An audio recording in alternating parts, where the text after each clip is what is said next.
What up, is Marcus with Dynasty Dads. It is hot out. It is 90 plus degrees. So let's get some players that are heating up in their average draft position. So these are risers. Tomorrow we're going to do fallers.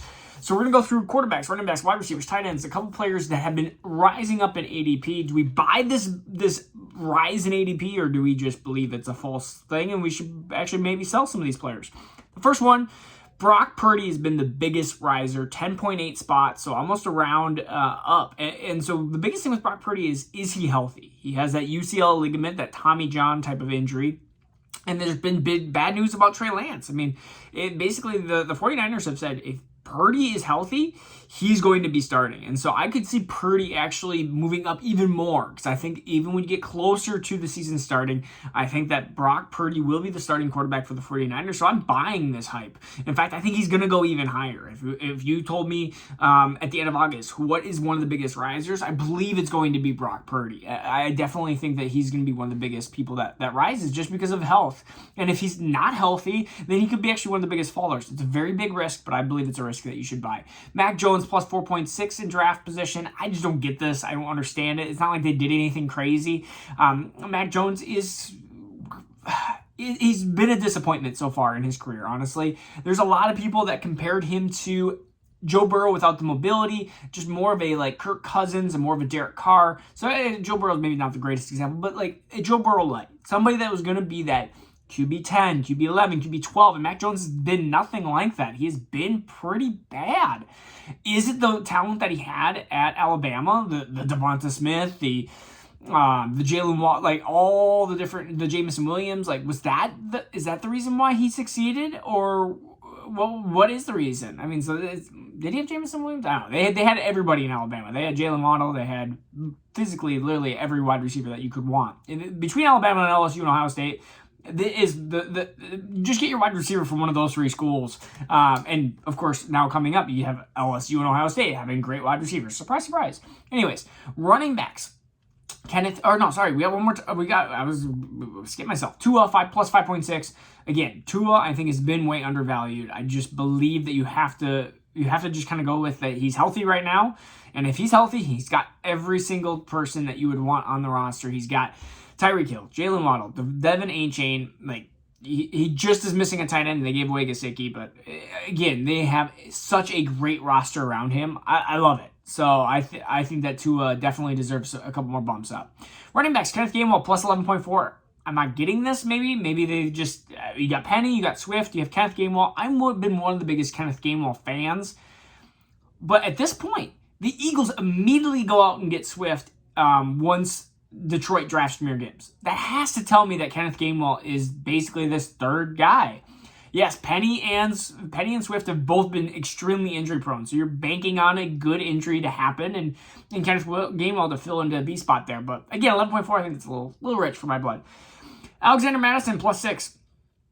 I mean, he's been somebody that I have talked about buying, but at this point now it's like I've gotten to the point where it's okay. I don't think I can buy any more Alexander Madison. Now I need to buy Ty Chandler or Dwayne McBride. And Dwayne McBride is my favorite of the two, just talent-wise. So I think, honestly, I know that you're going to, in PPR, it's going to be a lot less attractive because he's not going to catch the ball. But Dwayne McBride could be the goal line back. He could be the back that just gets you on that first, maybe some of the second down stuff. And then Alexander Madison can continue some of the second and third down work and be that really good. I think he, instead of getting that 30% touches or the 25% touches, it's going to be more of a 50-50 split or a 40-40-20 split. 40 Dwayne McBride, early downs, 40 Madison. He's going to have more valuable touches in the receiving game. Touchdowns are going to go to more Dwayne McBride. And then you have Ty Chandler in there too, just to kind of spell them. That's just my opinion of what's going to happen. Pierre Strong, plus 7.7. I don't even know why that is New England just like they're popular right now, because this doesn't make sense. Because one of the wide receivers was Devonta Parker. And again, I'm just like, is New England just popular at this point? I don't know. I just don't get it. Whatever. Paris Campbell, plus 26 spots. He went up 2 rounds. And, man, Paris Campbell's been he's a talented wide receiver. Comes out of Ohio State, very fast. Ran in those 4.3s. Really liked him as a Colt. Just never was healthy.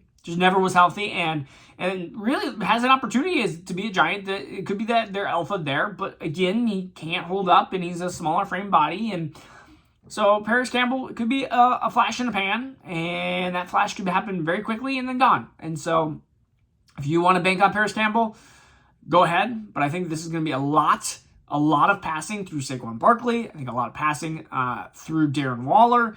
And then you're going to have just a sprinkle of all these different wide receivers, whether it's Wan'Dale Robinson, whether it's, again, Paris Campbell. I mean, you could have somebody that, like last year, you had Isaiah Hodgins and Richie James come out of the woodwork. So you just never know.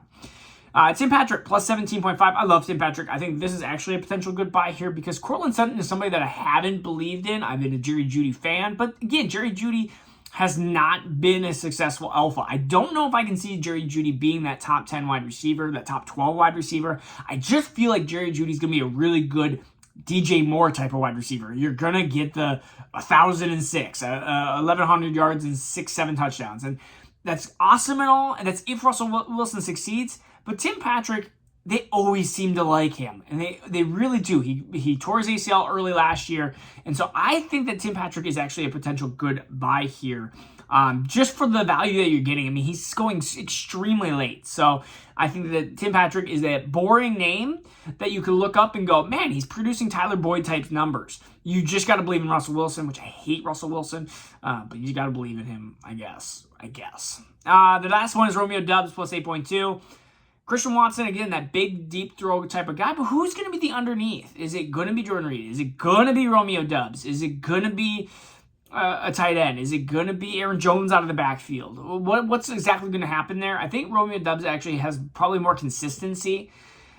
He's fine. I think the Green Bay offense is going to take a ginormous step back. You really have to believe that Jordan Love is the next great thing, and maybe Green Bay believes that. But I do think that this is going to be a slight rebuild year. Even if Jordan Love ends up being really good, Detroit is, I believe, a decent team. And I think that Minnesota has enough offense to make Green Bay be the third, potentially the fourth best team of the division right now. And so right then, I'm just going to have Romeo Doubs as just being has a good pie on a bad offensive team at this point until we see Jordan Love succeed. And remember, Jordan Love was a very iffy college quarterback, a very up and down quarterback, a very similar. I mean, honestly, I look, and I'm not saying this as being a Vikings fan. I looked at him versus Zach Wilson, and I like Zach Wilson's tape much better in college. You've seen what Zach Wilson has done. We have to see it happen with Jordan Love. We have to see it happen. And right now, I'm just not buying on Romeo Doubs. Tight ends. The cheater, Taysom Hill himself. Not saying cheater because he's cheating, but he's tight end, but he's a quarterback, he's a running back, he's everything. Plus 10. I mean, when people start realizing that he just is not fair in fantasy because he scores all these touchdowns and he gets all these rushing yards. He gets this baseline. And there was a game.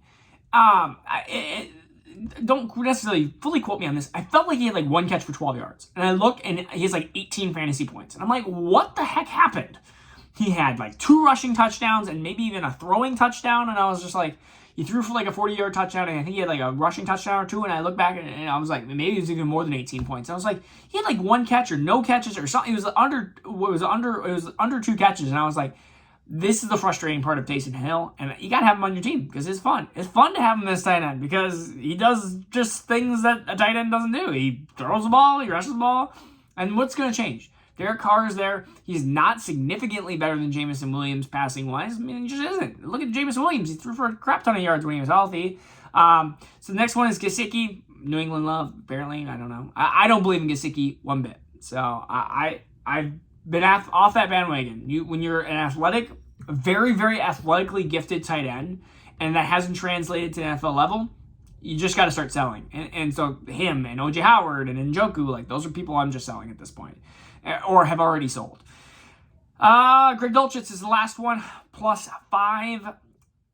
He's been okay, but I almost think he's been overvalued. And so I know Russell Wilson loves his tight end. You still have Albert O there.